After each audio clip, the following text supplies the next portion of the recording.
Hello students, आशा करता हूँ आप सब बहुत अच्छे होंगे और अच्छे से पढ़ रहे होंगे।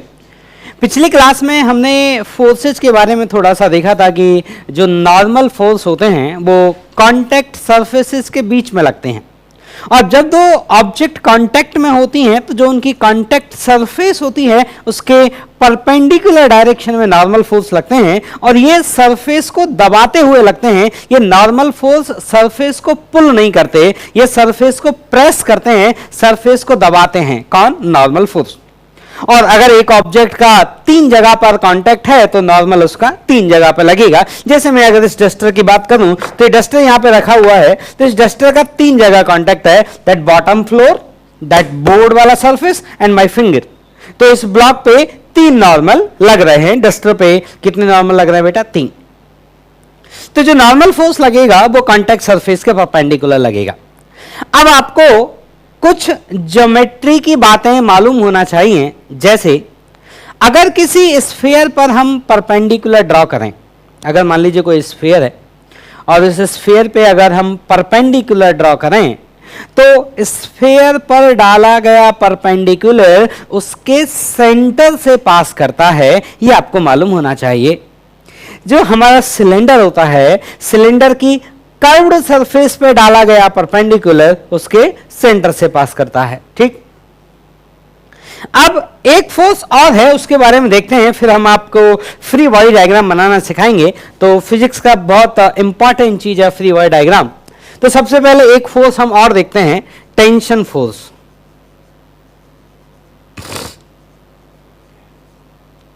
Tension force in rope,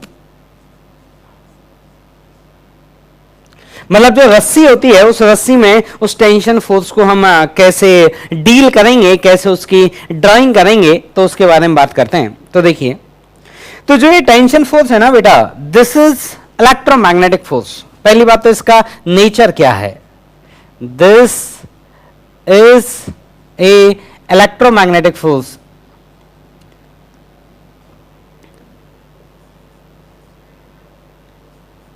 electromagnetic,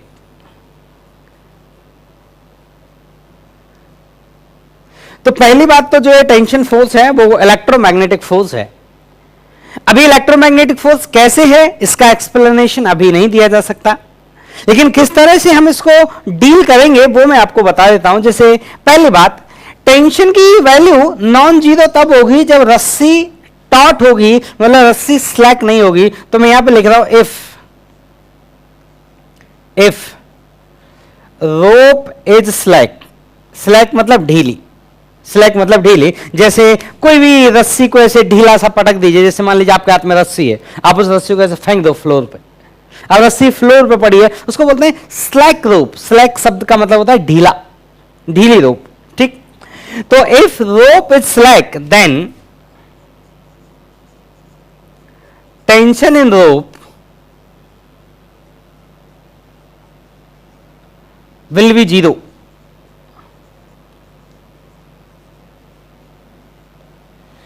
If rope is slack then tension in rope will be 0. मतलब अगर रस्सी ढीली है तो उस रस्सी में जो टेंशन का वैल्यू होगा वो क्या होगा? 0 होगा। और अगर रस्सी ढीली नहीं है, रस्सी अगर टॉट है, तो फिर उसमें टेंशन फोर्स की वैल्यू क्या होगी? Non zero. तो if rope is taut then tension in rope will be non-zero. Then tension in rope will be non-zero. ठीक, आप सुनना। अब कहानी यह है कि अगर ये टेंशन का फोर्स नॉन जीरो है तो किसी भी फोर्स के बारे में हमें 2 चीजों की जरूरत होती है कि उसका मैग्नीट्यूड क्या होगा और उसकी डायरेक्शन क्या होगी। क्योंकि किसी भी वेक्टर क्वांटिटी के बारे में हमें 2 चीज जानने की जरूरत होती है, उसका एक अपना इंडिविजुअल मैग्नीट्यूड होता है और उसकी अपनी एक डायरेक्शन होती है। तो जो रस्सी के बारे में जब हम इसकी बात करेंगे तो देखिए, स्लैक रोप का मैं डायग्राम बना दिया। ये जैसे मान लीजिए this is a rope and this is slack rope, लेकिन इस वाले केस में हम किसकी बात कर रहे हैं? टॉट। तो मैं मान लेता हूं ये एक टॉट रोप है, टॉट रोप है। ठीक, तो टॉर्क रोप में होता क्या है कि जो रस्सी है, इस रस्सी के जो पार्ट हैं ये एक दूसरे को पुल करते हैं। तो मैं यहां लिख देता हूं part of rope, part of rope pull each other.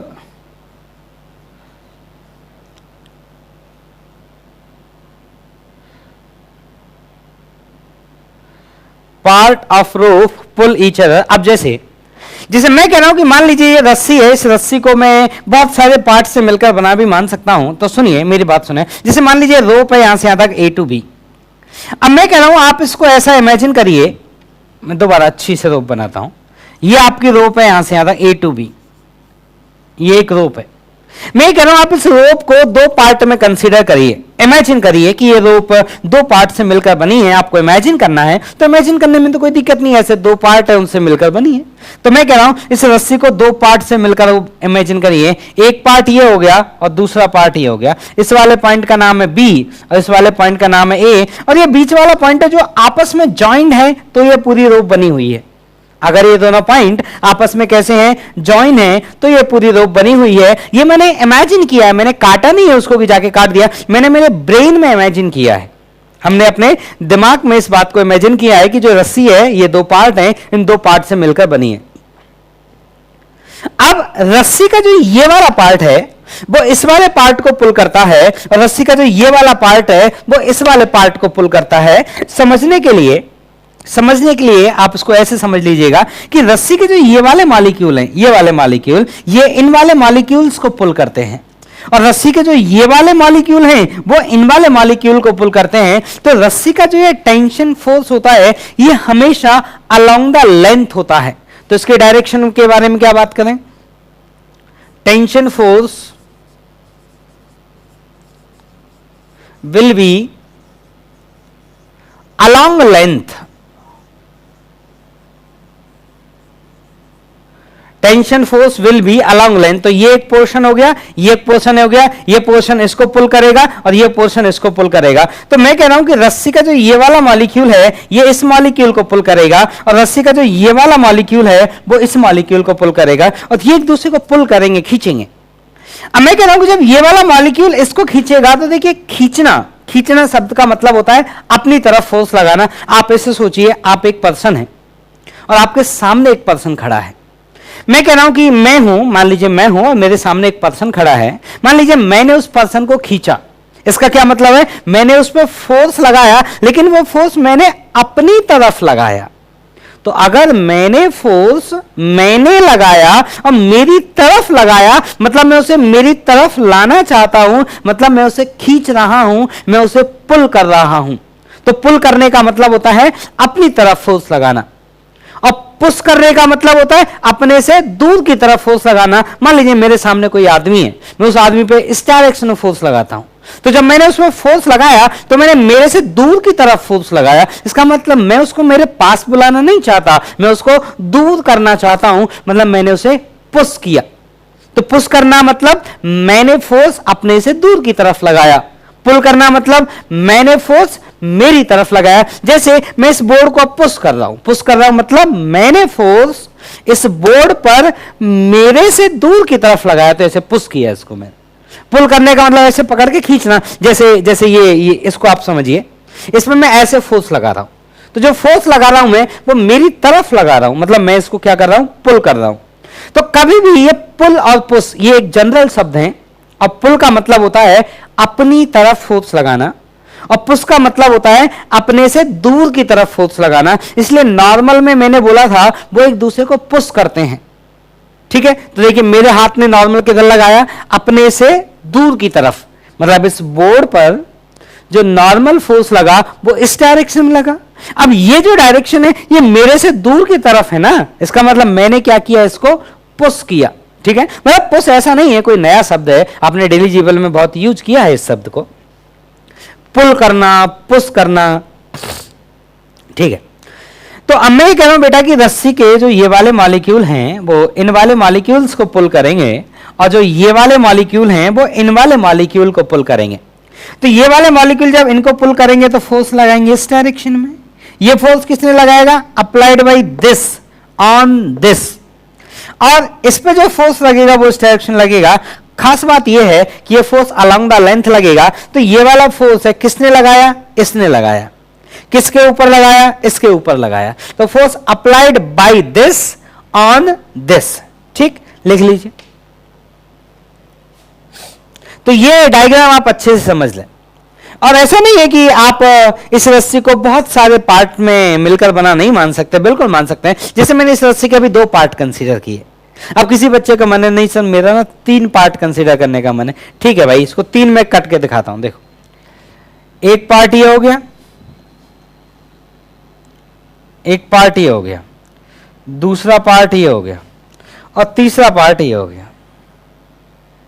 ठीक, अब ये वाले जो मॉलिक्यूल है, ये वाले जो मॉलिक्यूल हैं और ये वाले जो मॉलिक्यूल हैं, ये दोनों एक दूसरे पे फोर्स लगाएंगे। ये मॉलिक्यूल इस पे फोर्स नहीं लगाएगा, ये मॉलिक्यूल इस पे लगाएगा और ये मॉलिक्यूल इस पे लगाएगा। तो ये वाला मॉलिक्यूल इस पर फोर्स लगाएगा तो ये इसको पुल करेगा अपनी तरफ, और ये वाला मॉलिक्यूल जब इस पे फोर्स लगाएगा ये इसको पुल करेगा अपनी तरफ। अब हम यहां की बात करें, ये वाला जो मॉलिक्यूल है और ये वाला जो मॉलिक्यूल है, ये मॉलिक्यूल एक दूसरे को क्या करेंगे, पुल करेंगे। तो ये वाला मॉलिक्यूल फोर्स लगाएगा इसकी तरफ और ये वाला मॉलिक्यूल फोर्स लगाएगा इस पे अपनी तरफ। तो एक फोर्स लगेगा इस डायरेक्शन में और ये फोर्स लगेगा इस डायरेक्शन, तो they will pull each other. ठीक, अब ये फोर्स का वैल्यू कितना होगा, तो अगर मान लीजिए इस फोर्स की वैल्यू को मैं T1 मान लेता हूं, तो ये वाली भी T1 होगी। क्यों ये T1 होगी मैं आपको बताऊंगा न्यूटन थर्ड लॉ में, अभी आप मान लें।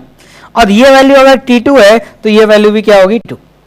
ठीक है, तो इस तरह से हम टेंशन फोर्स का डायग्राम बनाएंगे। अब मैं आपको आगे लेके चलता हूं।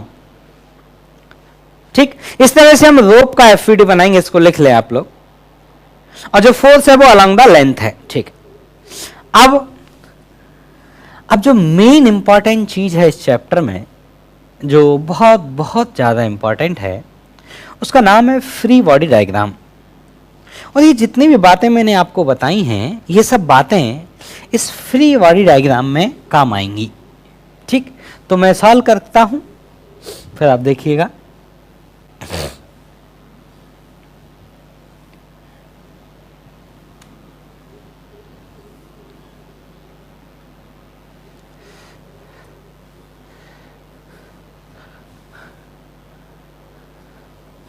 देखिए, सुनना बच्चों, अब बात ऐसी है कि हमें जो सीखना है वो है फ्री बॉडी डायग्राम। फिजिक्स में शायद ही कोई ऐसा क्वेश्चन मिलेगा जिसमें हमें एफवीडी की जरूरत ना पड़े। बहुत 99.99% क्वेश्चंस में हमें एफवीडी ड्रॉ करने ही होंगे। तो बिना एफवीडी के हमारा काम मैकेनिक्स में तो चलना ही नहीं है। मैकेनिक्स या कोई भी चैप्टर ले लो, अब ड्राइंग आपको हमेशा करनी पड़ेगी। ठीक, और जहां फोर्सेस इन्वॉल्व होंगे वहां एफवीडी का काम तो आएगा ही आएगा, जहां फोर्स इन्वॉल्व होंगे। ठीक, तो कुल मिला के अगर बच्चा एफवीडी बनाना सीख जाता है तो इसका मतलब ये हुआ, एफवीडी का पूरा नाम है फ्री बॉडी डायग्राम। और बच्चा अगर एफवीडी बनाना सीख गया, इसका मतलब समझिए 30% मैकेनिक्स तो वो सीख गया, फ्री बॉडी डायग्राम। तो इसको बड़े ध्यान से देखना। अगर थोड़ा सा ऐसा लगे कि बोध हो रहा है तो कोई बात नहीं, एडजस्ट करना, लेकिन ये बहुत बहुत बहुत ज्यादा इंपॉर्टेंट है, बहुत ज्यादा इंपॉर्टेंट है। मतलब मैं बोला ना आपको, एफवीडी सीख गया बंदा मतलब 30% सीख गया बंदा। ठीक, तो इसको बहुत ध्यान से सुनना, एक एक सब ध्यान से सुनना। एक एक गलती अगर आपसे ड्राइंग करने में हो तो उस गलती को ध्यान से पॉइंट आउट करना कि आपने क्या गलती की, क्यों गलती की, और आगे से वो ध्यान रखना है कि वो गलती हमसे ना हो। ठीक है ना, तो बहुत बहुत ध्यान से इस चीज को। पहली बात तो फ्री बॉडी डायग्राम किसी ऑब्जेक्ट का बनाया जाता है। किसका बनाया जाता है, किसी ऑब्जेक्ट का बनाया जाता है या फिर किसी सिस्टम का बनाया जाता है। तो पहले हम ऑब्जेक्ट सीखते हैं, सिस्टम पे बाद में आएंगे, पहले ऑब्जेक्ट का सीखते हैं। तो एफवीडी ऑफ एन ऑब्जेक्ट, इसका मतलब क्या होता है, तो मैं आपको समझाता हूं। FVD of an object,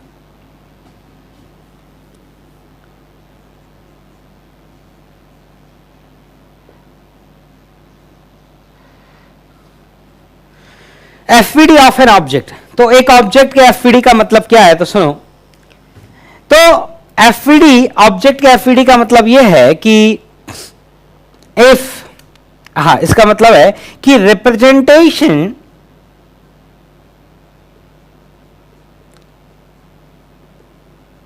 representation of all forces, representation of all forces acting, representation of all forces acting on the object,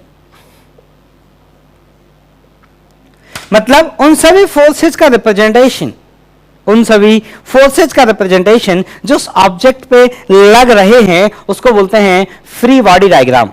ठीक, अब ऑब्जेक्ट जो फोर्स लगा रही है उनको हमें एफईडी में ड्रॉ नहीं करना। जैसे मान लीजिए मैं एक पर्सन हूं, मान लीजिए मैं एक ऑब्जेक्ट हूं, और एक मान लीजिए दूसरा पर्सन है, वो एक अनदर ऑब्जेक्ट है। तो एक ऑब्जेक्ट में हुआ और एक ऑब्जेक्ट वो हुआ। अब मैं उसके ऊपर फोर्सेस लगा रहा हूं और वो मेरे ऊपर फोर्सेस लगा रहा है। अगर मेरा फ्री बॉडी डायग्राम बनाया जाएगा उसका मतलब है कि मेरे ऊपर लगने वाले फोर्सेज का डायग्राम, फिर से बोलता हूं, मेरे ऊपर लगने वाले फोर्सेस का डायग्राम, मैं जो फोर्स लगा रहा हूं उनको मेरे एफईडी में नहीं दिखाया जाएगा। ठीक, तो एफईडी में आपको कौन से फोर्सेस दिखाने हैं? जो उस बॉडी पे लग रहे हैं। जो फोर्सेज वो बॉडी लगा रही है उनको उस ऑब्जेक्ट के एफईडी में नहीं दिखाना है। तो अगर ऑब्जेक्ट ए का एफईडी बन रहा है तो ऑब्जेक्ट ए पर लगने वाले फोर्सेज को दिखाइए, ए जिन पर लगा रहा है उन फोर्सेज को मत दिखाइए। ठीक है, तो एफईडी ऑफ एन ऑब्जेक्ट का मतलब है कि representation of all forces acting on object. ये बहुत इंपॉर्टेंट लाइन है, एक्टिंग ऑन द ऑब्जेक्ट। ठीक, अब हम चालू करते हैं एग्जाम्पल एफईडी का। एफईडी के एग्जाम्पल में जाने से पहले एक न्यूटन्स थर्ड लॉ को मैं और बात कर लेता हूं। आप सब लोग बहुत अच्छे से जानते हैं न्यूटन्स थर्ड लॉ के बारे में। 9th क्लास में कॉमा टू कॉमा रटा हुआ है आपने, है ना, और आपके रटने पे मुझे कोई डाउट नहीं है। तो न्यूटन्स थर्ड लॉ के बारे में मैं बोल देता हूं इसलिए क्योंकि एफईडी मुझे जरूरत पड़ेगा। फर्स्ट लॉ की मैं और सेकंड की मैं बाद में बात करता हूं। तो न्यूटन्स थर्ड लॉ भी जरूरत के हिसाब से इसको हम पहले देख लेते हैं। न्यूटन्स थर्ड लॉ ये कहता है कि अगर ऑब्जेक्ट ए ने ऑब्जेक्ट बी पर फोर्स लगाया है तो ये हो ही नहीं सकता कि ऑब्जेक्ट बी ऑब्जेक्ट ए पर ना लगाए। ऐसा नहीं है, इसका एक थोड़ा सा वायलेशन है। वो वायलेशन जब आप 12th क्लास में जब इलेक्ट्रोस्टैटिक आप पढ़ेंगे तब मेरे से पूछिएगा, तब मैं आप समझाऊंगा आपको कि न्यूटन्स थर्ड लॉ कहां वायलेट करता है। एक बहुत छोटे टाइम इंटरवल के लिए वायलेट करता है, लेकिन अभी आप 11th में यही मानेंगे कि न्यूटन्स थर्ड लॉ कभी वायलेट नहीं करता। ये एक यूनिवर्सल सत्य है, यूनिवर्सल ट्रू। कौन? Newton's third law. अभी आपको यही मान के चलना है। तो न्यूटन्स थर्ड लॉ में है कि अगर ऑब्जेक्ट ए ऑब्जेक्ट बी पर फोर्स लगाती है तो ऑब्जेक्ट बी भी ऑब्जेक्ट ए पर लगाएगी। जितना ऑब्जेक्ट ए ऑब्जेक्ट बी पर फोर्स लगाती है उतने ही मैग्नीट्यूड का ऑब्जेक्ट बी ऑब्जेक्ट ए पर लगाएगी। ठीक, तो apply force on each other, मैं यहां पर ऐसे छोटे छोटे पॉइंट्स में लिख देता हूं क्योंकि आपने रटा हुआ तो है ही। तो apply force on each other, apply force on each other in equal magnitude and opposite direction, in equal magnitude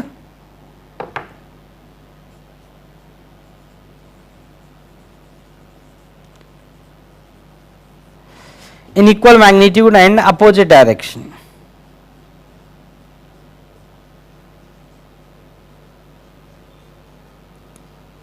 इतना आपने अच्छे से रटा हुआ है। इसमें जो 2 पॉइंट है, मुझे जो नए जो 2 पॉइंट इसमें ऐड करके आपको बताने हैं, वो पॉइंट ये है कि they have same nature, they have same nature and they are collinear. तो नेक्स्ट पॉइंट है दे आर कोलिनियर, और जो मैं लास्ट ये पॉइंट लिख रहा हूं दे आर कोलिनियर। जो लास्ट पॉइंट मैंने लिखा है, इस पॉइंट की जरूरत आपको तब तक नहीं आएगी जब तक हम रोटेशन नहीं पढ़ेंगे। मतलब रोटेशन चैप्टर जब हम पढ़ेंगे तब इस लास्ट वाले पॉइंट का फर्स्ट टाइम हमें यूज आएगा, तब तक इस पॉइंट का हमारे लिए कोई यूज नहीं है, तब तक ये 3 ही पॉइंट हमारे काम के हैं। ठीक है, तो इसकी जरूरत फर्स्ट टाइम हमें कब पड़ेगी? रोटेशन में पड़ेगी। और कब पड़ेगी, क्यों पड़ेगी, कैसे पड़ेगी? तो जब मैं रोटेशन पढ़ाऊंगा तब आपको समझाऊंगा कि इसका जरूरत तब आपको कैसे पड़ेगा। तब तक आप इस पॉइंट को इग्नोर कर सकते हैं। तो they apply force on each other, मतलब ऑब्जेक्ट ए अगर बी पे लगाती है तो बी भी ए पे लगाता है, तो ऑन ईच अदर। और इक्वल मैग्नीट्यूड लगाते हैं, मतलब मैंने अगर 50 न्यूटन लगाया किसी आदमी पे तो वो भी मेरे पे कितना लगाएगा? 50 Newton. And they have same nature, same nature. इस शब्द का क्या मतलब है कि अगर उसने मेरे ऊपर इलेक्ट्रोमैग्नेटिक लगाया तो मैं भी उसके ऊपर इलेक्ट्रोमैग्नेटिक ही लगाऊंगा। उसने मेरे पर ग्रेविटेशनल फोर्स लगाया तो मैं उसके ऊपर ग्रेविटेशनल फोर्स ही लगाऊंगा। उसने मेरे पर अगर न्यूक्लियर फोर्स लगाया है तो मैं भी उस पर न्यूक्लियर फोर्स ही लगाऊंगा। कभी ऐसा नहीं हो सकता कि वो मेरे पर ग्रेविटेशन लगाए और मैं बदले में न्यूक्लियर लगाता हूं, ऐसा नहीं हो सकता। ठीक है, हमेशा फोर्स का जो नेचर होगा वो क्या होगा? सेम होगा। और इसको बोलते हैं एक्शन रिएक्शन पेयर। इसमें से एक फोर्स का नाम रख दिया जाता है एक्शन और दूसरे फोर्स का नाम रख दिया जाता है रिएक्शन। अब कोई बोले सर इनमें से कौन से वाले का नाम एक्शन रखेंगे, तो आपकी मर्जी है। एक ऑब्जेक्ट ए बी पे लगाएगी, बी ए पे लगाएगी, ये जो दो फोर्सेज हैं, एक का नाम रख देना एक्शन और दूसरे का नाम रख देना रिएक्शन। किसका नाम एक्शन और किसका नाम रिएक्शन, ये आपकी कंप्लीट चॉइस है। ठीक है बेटा, लिख लो। अब मैं आपको सिखाता हूं फ्री बॉडी डायग्राम बनाना। ठीक है, देखिएगा।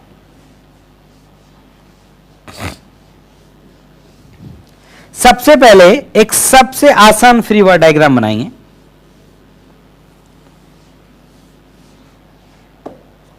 सबसे पहले एकदम आसान एग्जाम्पल। ठीक है, हम पढ़ते थे तो हमें भी यही सबसे पहले क्वेश्चन कराया गया था जो मैं आपको कराने जा रहा हूं। तो क्वेश्चन ये कराया गया था कि मान लीजिए अर्थ है, ये अर्थ है और अर्थ को स्टेशनरी मानना है। अर्थ का कोई मोशन आपको नहीं मानना है। अर्थ एक स्टेशनरी बॉल की तरह इमेजिन करिए और इसके ऊपर एक ब्लॉक रखा हुआ है। अर्थ के ऊपर कौन रखा है बेटा? This is a block, this is a block of mass m placed on earth. और जो g है, अर्थ का जो ग्रेविटेशनल एक्सेलरेशन है स्मॉल g, उसका वैल्यू कांस्टेंट है ओवर द सरफेस। मैंने पिछली क्लास में आपको ये बात समझाई थी कि ग्रेविटेशन एक्सेलरेशन स्मॉल g, इसका वैल्यू ओवर द सरफेस, ये ओवर द हाइट लगभग 1 मीटर 2 मीटर 100 मीटर 1 किलोमीटर, हम इसको क्या मानते हैं? कांस्टेंट मानते हैं। और ये फोर्स किधर लगता है? Towards the centre of the earth. किधर लगता है ये force? Towards the centre of the earth. अब हमसे पूछा जाएगा कि draw FVD of block and earth. Draw FVD of block and earth. अब सुनिएगा, तो ये जो हमारा ब्लॉक है, अगर इस ब्लॉक के मैं FVD की बात करूं तो जो मेरा स्मॉल m मास का ब्लॉक है, इस स्मॉल m मास में कितने फोर्सेज लगेंगे, कितने नंबर ऑफ फोर्सेज लगेंगे? तो उसका आंसर है 2। कौन कौन से? तो देखो सर, एक तो लगेगा ग्रेविटेशन। जो अर्थ है ये सभी ऑब्जेक्ट को अपनी तरफ खींचती है।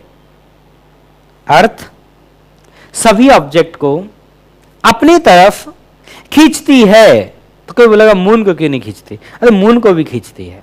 ठीक है ना, इसको समझाएंगे, कभी आप मिलिएगा तब आपको समझाऊंगा मून वाली कहानी कि मून को कैसे खींचती है, कैसे उसको जस्टिफाई किया जाए कि नहीं खींचती है। तो ये अर्थ जो है ये इस ब्लॉक को खींचती है और किधर खींचेगी? अपनी तरफ खींचेगी। और कितना फोर्स लगाएगी? mg।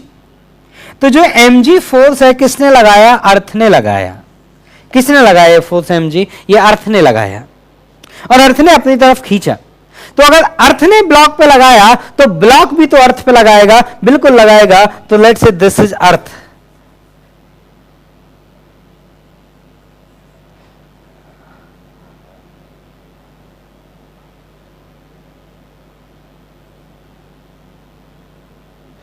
Let's say this is our earth. तो अगर ब्लॉक पर अर्थ ने लगाया तो ब्लॉक भी अर्थ पर लगाएगा। तो अर्थ ने लगाया किस पे? ब्लॉक पे, तो ब्लॉक लगाएगा अर्थ पे। और न्यूटन्स थर्ड लॉ, जितना ए बी पर लगाएगा उतना ही बी ए पर लगाएगा, बस डायरेक्शन अपोजिट होगी लेकिन मैग्नीट्यूड बराबर होंगे। तो ये mg फोर्स लगाया अर्थ ने, तो ब्लॉक अर्थ पे लगाएगा ऊपर mg, न्यूटन थर्ड लॉ।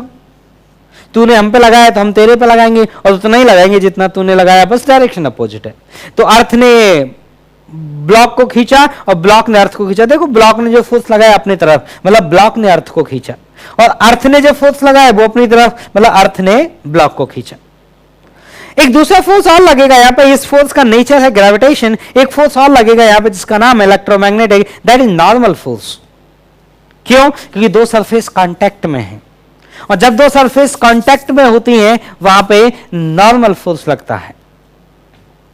ठीक है बच्चों, तो देखो, तो ये ब्लॉक और ये अर्थ कांटेक्ट में होने के कारण इन पे क्या लगेगा? Normal force. और नॉर्मल हमेशा सरफेस को दबाता है, तो ये ब्लॉक का जो बॉटम सरफेस है ये धरती के कांटेक्ट में है, और इस सरफेस को दबाने वाला फोर्स कैसा होगा? अब देखो मैं आपको साइड में ड्राइंग करके दिखाता हूं। मान लो आपको ये समझ में नहीं आए, कभी मान लो कभी आपको ये समझ नहीं आए कि नॉर्मल हमें किधर बनाना है, तो मैं बोलूंगा आप पहले ना दोनों डायरेक्शन बना लेना। अब मुझे एक बात बताओ, इनमें से कौन सा फोर्स है जो सरफेस को दबा रहा है और कौन सा फोर्स है जो सरफेस को खींच रहा है? तो ये वाला फोर्स आपको सरफेस को खींच रहा है, इसको खींच रहा है ये। हाँ, ये वाला नीचे से दबा रहा है। फोर्स किधर से लग रहा है? नीचे से। तो जब फोर्स नीचे से लग रहा है और फोर्स ऊपर की तरफ लगेगा तो ये फोर्स इस ब्लॉक की सरफेस को दबाएगा, और ये वाला जो फोर्स है इस सरफेस को खींचेगा। और हम जानते हैं कि हमारा नॉर्मल सरफेस को खींचता नहीं है, सरफेस को दबाता है। तो नॉर्मल किधर लगेगा बेटा? Vertically upward. आप इसको ऐसे बना सकते हैं, ऐसे देखिए, एक ऐसे बना लीजिए और एक ऐसे बनाइए, सरफेस पे बनाइए ऐसे। ये वाला सरफेस को पुश कर रहा है और ये वाला सरफेस को पुल कर रहा है, और नॉर्मल पुल नहीं करता, नॉर्मल पुश करता है, इसलिए ये डायग्राम नहीं होगा, इसलिए सिर्फ ये डायग्राम होगा। And this is an. ये कौन है बेटा? एन। तो इस ब्लॉक पे एन लग रहा है ऊपर। तो अगर इस ब्लॉक पे एन ऊपर लग रहा है, मैं यहां ड्रॉ कर देता हूं, ये एन किसने लगाया? ये एन धरती ने लगाया, तो ब्लॉक भी धरती पर एन लगाएगा। तूने हम पे लगाया तो हम तेरे पे लगाएंगे, उतना ही लगाएंगे, उसी नेचर का लगाएंगे, बस अपोजिट डायरेक्शन में लगाएंगे। तो अर्थ ने लगाया ब्लॉक पे ऊपर, तो ब्लॉक अर्थ पे किधर लगाएगी? नीचे। ब्लॉक जो फोर्स लगाएगी अर्थ पे वो किधर लगाएगी? डाउनवर्ड डायरेक्शन में। और कितना लगाएगी? एन। ठीक, तो लिख लो। तो this is the free body diagram of earth and block system. अब बात की जाए कि इसमें से एक्शन रिएक्शन पेयर कौन होंगे, तो देखिए बताते हैं। ये एन और ये एन, ये दोनों मिलके एक एक्शन रिएक्शन पेयर बनाएंगे, और ये mg और ये mg मिलके दोनों क्या करेंगे? एक एक्शन रिएक्शन पेयर बनाएंगे। नॉर्मल और mg तो एक्शन रिएक्शन पेयर कभी बना ही नहीं सकते। क्यों? क्योंकि जो एक्शन रिएक्शन पेयर होता है वो सेम नेचर का होता है। लिख लो और देखिए। अब देखिए, अर्थ का एफईडी का डायग्राम की हमें बार बार जरूरत नहीं पड़ेगी, पहली बार मैंने आपके सामने इंट्रोड्यूस किया इसलिए मैंने अर्थ का एफईडी आपको बनाया है, लेकिन अर्थ के एफईडी की हमें बार बार जरूरत नहीं पड़ेगी। ठीक है, तो इसको मैं हटा देता हूं। तो आगे से मैं अर्थ का एफईडी बनाऊंगा भी नहीं, क्योंकि हमें उसका जरूरत भी नहीं है।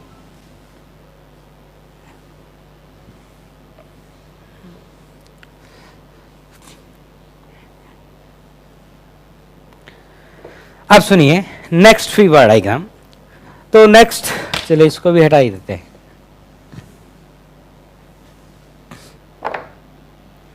देखो बेटा, एक ब्लॉक ये है, दूसरा ब्लॉक ये है। अब मैं आपसे अब अर्थ का एफईडी नहीं बनवा रहा हूँ, मैं आपसे एफईडी बनवाऊंगा सिर्फ दोनों ब्लॉक का। तो मेरा क्वेश्चन है कि इसका मास m1 मान लीजिए, इसका मास m2 मान लीजिए, and draw the free body diagram of m1 and m2। तो m1 और m2 का फ्री बॉडी डायग्राम बनाएं। ठीक, तो देखिए मैं ड्रॉ करके दिखाता हूं आपको। अब यहां पे देखो, मैंने अब तक बहुत अजीब अजीब डाउट देखे हैं, तो मैं एक दो चीजें आपको बताता हूं जो मैंने सुना है। अच्छा, आप मुझे एक बात बताइए, अर्थ ग्रेविटेशन फोर्स लगाती है, अपने सेंटर की तरफ लगाती है, जो अर्थ की सरफेस पे जो ऑब्जेक्ट्स होती हैं उन पे लगने वाले फोर्स की वैल्यू होती है उसका मास इनटू स्मॉल जी। अब मुझे ये बताओ, मान लीजिए मैं आदमी हूं, ठीक है, और मेरे सर पे मान लीजिए कुछ वजन रखा हुआ है, ठीक, तो अर्थ जो mg लगाएगी मेरे बॉडी के मास पे, मेरे मास के करस्पॉन्डिंग mg लगाएगी, और मेरे सर पे अगर कोई मास रखा हुआ है तो उस मास पे उसके मास के करस्पॉन्डिंग उस पर अर्थ mg लगाएगी। अब मैंने कई बार क्या सुना है बच्चों को कि सर उसका mg भी आदमी पे लग रहा है। अरे उसका mg आदमी पे कैसे लगेगा भाई, mg लगाती है अर्थ, और अर्थ उस पर फोर्स लगाती है जिसका मास होता है। तो मेरे पे अर्थ कितना फोर्स लगाएगी, जितना मेरा मास है। उस पे अर्थ कितना ग्रेविटेशन फोर्स लगाएगी, जितना उसका मास है। अब उसके हिस्से का ग्रेविटेशन फोर्स मेरे ऊपर क्यों लगा देगी? ऐसे तो पूरे घर वालों के हिस्से का ग्रेविटेशन एक ही आदमी पे लगवा दो, तो ऐसा नहीं होता ना। तो कभी ये ना बोलिएगा कि इसका mg इस पे लग रहा है, अरे इसका mg इसी पे लगेगा और इसका mg इसी पे लगेगा। ऐसा क्यों होगा कि इसका mg इस पे लगे? वो तो अर्थ लगा रही है और अर्थ लगाती है मास पे, जिसका मास होगा उस पे mg लगेगा। अब बच्चा बोलता है कई बार, नहीं सर इसका भी mg इस पे लगेगा। अरे क्यों लगेगा भाई? हाँ, अब इसमें बच्चे का भी गलती नहीं है। होता क्या है ना कि जब बच्चा 9th-10th में पढ़ता है तो उतनी समझ नहीं होती बच्चे की, तो जब उसको पढ़ाया जाता है तो जैसे तैसे करके उसको चीजें सिखाई जाती हैं, उसमें गलती किसी का नहीं है। वो उस टाइम, उस एज की, उस सिचुएशन के हिसाब से थोड़ा थोड़ा, अगर थोड़ा बहुत गलत बोल के भी कुछ सिखाया जाए तो कोई बात नहीं है, कुछ तो सिखाया ना, ठीक है ना। लेकिन कोई बात नहीं, अब आप बड़े हो गए, अब उन चीजों को हम रेक्टिफाई कर सकते हैं कि क्या क्या थोड़ी थोड़ी गड़बड़ थी उसको अभी सही कर लिया जाए, क्योंकि अब आप समझने लायक हो गए हैं। तो अगर इस m1 का FED बनाया जाए तो m1 का FED बनेगा डाउनवर्ड, ठीक। मतलब m1 पे जो अर्थ फोर्स लगाएगी, ऊपर वाले के मास m1 है, ओके, m1 पे अर्थ फोर्स लगाएगी m1 जी। ये m1 जी किसने लगाया? अर्थ ने लगाया। अच्छा, इस m1 पे और कौन लगेगा? नॉर्मल लगेगा। कौन लगाएगा? जिसके साथ कांटेक्ट में है। तो m1 का कांटेक्ट किसके साथ है? m2 के साथ। m1 का कांटेक्ट किसके साथ है? m2 के साथ। तो m1 पे नॉर्मल कौन लगाएगा? m2 लगाएगा। और नॉर्मल हमेशा सरफेस पर लगता है और सरफेस को दबाता है। m1 की जो बॉटम सरफेस, जो हमारा m1 ब्लॉक है और उसकी जो बॉटम सरफेस है, इस पर नॉर्मल लगेगा और वो नॉर्मल इस सरफेस को दबाएगा। तो नॉर्मल कौन सी डायरेक्शन लगेगा? अपवर्ड डायरेक्शन में लगेगा, क्योंकि सरफेस तभी दबा हुआ फील करेगी जब इस पर फोर्स किधर लगेगा? अपवर्ड। फोर्स का वैल्यू कितना होगा हमें नहीं पता, आप मान लीजिए n1। आप क्या मान लीजिए? n1। अब देखो बेटा, इसी डायग्राम को थोड़ा अच्छा बनाने के लिए जनरली बुक्स में आप देखेंगे, या हो सकता है आगे आने वाले टाइम में मुझे भी आप देखेंगे, तो इस डायग्राम को मैं आगे ऐसे बनाया करूंगा आगे। तो आप पूछ सकते हैं सर ऐसा क्यों? तो मैं बोलूंगा कि डायग्राम थोड़ा अच्छा लगता है। देखो, एक ऐसे बना दिया, एक ऐसे बना दिया। अब बोलेंगे सर आप ऐसे क्यों बनाएंगे जब ऐसे होता है? तो मैं कह रहा हूं बेटा कि देखो, इसमें और इसमें कोई फर्क नहीं है, क्योंकि आप जानते हैं एक वेक्टर को उसके पैरेलल शिफ्ट किया जा सकता है। तो आप ये समझें कि इस नॉर्मल को मैंने पैरेलल शिफ्ट कर दिया यहां पे। आप क्या इमेजिन करें कि मैंने इस नॉर्मल को पैरेलल शिफ्ट कर दिया यहां पे, और किसी वेक्टर को पैरेलल शिफ्ट किया जा सकता है, उसमें कोई गलत बात नहीं है, ठीक। और अब ऐसा क्यों बनाया आप, उसके पीछे पर्पस क्या है कि डायग्राम थोड़ा साफ दिख रहा है। यहां पे देखो थोड़ा कंजेस्टेड दिख रहा है, यहां पे देखो डायग्राम कितना साफ दिख रहा है आंखों के लिए। तो सिर्फ मैं ऐसा इसलिए बनाया करूंगा क्योंकि डायग्राम थोड़ा दिखने में साफ लगेगा। तो मैं ये भी इस तरह से नहीं बनाया करूंगा, ऐसे बनाया करूंगा आगे। लेकिन आपको ये समझ में आना चाहिए कि डायग्राम ऐसे है और उसको ऐसे साफ दिखने के लिए बनाया गया है। अब मेरा दूसरा वाला ब्लॉक है m2। देखो भाई, तो दूसरे ब्लॉक अगर मैं m2 की बात करूं तो अर्थ इस पे फोर्स लगाएगी डाउनवर्ड। कितना लगाएगी? m2g। अर्थ ग्रेविटेशन फोर्स लगाएगी। अर्थ किस पे लगाएगी? मास पे। अर्थ किस पे फोर्स लगाएगी? मास पे लगाएगी, ग्रेविटेशन फोर्स लगाएगी। इसके अलावा अर्थ पे कौन लगेगा? नॉर्मल। कितने नॉर्मल लगेंगे? तो ब्लॉक m2 का कितने जगह पर कांटेक्ट है? तो ब्लॉक M2 का दो जगह पर कांटेक्ट है, एक ऊपर वाले ब्लॉक के साथ और एक नीचे वाले ब्लॉक के साथ। तो M2 पे दो जगह से नॉर्मल लगेगा, एक ऊपर वाले ब्लॉक से नॉर्मल लगेगा और एक नीचे वाले ब्लॉक से नॉर्मल लगेगा। तो ऊपर वाले ब्लॉक से नॉर्मल किधर लगेगा? नॉर्मल क्या करेगा? सरफेस को दबाएगा। तो M2 का जो ये वाला सरफेस है, इस सरफेस में फोर्स लगेगा और इस सरफेस को दबाते हुए लगेगा। अब आप मान लो डिसाइड नहीं कर पा रहे कि किधर लगेगा, मान लो नहीं कर पा रहे, तो उसका तरीका है, मैं बोलूंगा आप दोनों डायरेक्शन बना लो, नीचे भी और ऊपर भी।